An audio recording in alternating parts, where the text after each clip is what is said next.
नागपुरात मुख्यमंत्री देवेंद्र फडणवीसांचा जैनजींसोबत संवाद कार्यक्रमाला मोठ्या संख्येने तरुणाई उपस्थित। कार्यक्रमात फडणवीसांसह क्रिकेटपटू तिलक वर्मांसह अर्जुन पुरस्कार विजेता दिव्या देशमुखांचा सत्कार। एकीकडे महिला आरक्षणाला विरोध करता दुसरीकडे विद्यार्थ्यांशी संवाद साधता राहुल गांधींची भूमिका दुटप्पी। पुण्यातील छात्रों की गूंज हा कार्यक्रमावर देवेंद्र फडणवीसांची टीका।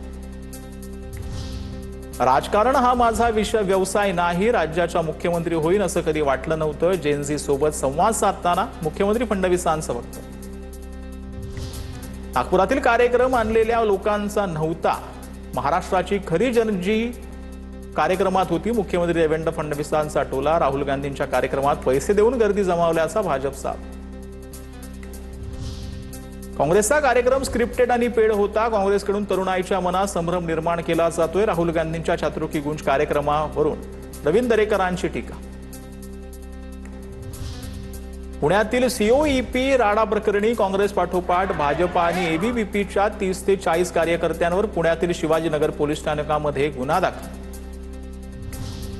राहुल गांधींचा कार्यक्रम पेड इव्हेंट म्हणता मग फडणवीसांचा नागपुरातील कार्यक्रम आणि लाडकी बहीण योजनेला काय म्हणायचं? संजय राऊतांचा सवाल। संपूर्ण भाजपच पेड इव्हेंट असल्याची ही टीका। शालेय पोषण आहारातल्या न शिजणारा वाटाणा फडणवीसांनी खाऊन दाखवावा, भ्रष्टाचार करणारे नागपूरचेच लोक आहेत, संजय राऊतांची टीका। तर कोविडच्या काळात खाल्लेल्या खिचडीचा हिशोब द्या, नवनाथ बनी यांचा सवाल। आम्हाला सगळं माहिती, काय शिजतंय ते आम्ही बघतोय। पवारांची राष्ट्रवादी आणि मोदींच्या भेटीवरून वडेट्टीवारांचं विधान। कितीही वेळा मोदींना भेटा, आम्हाला राग येणार नाही, वडेट्टीवारांचं वक्तव्य।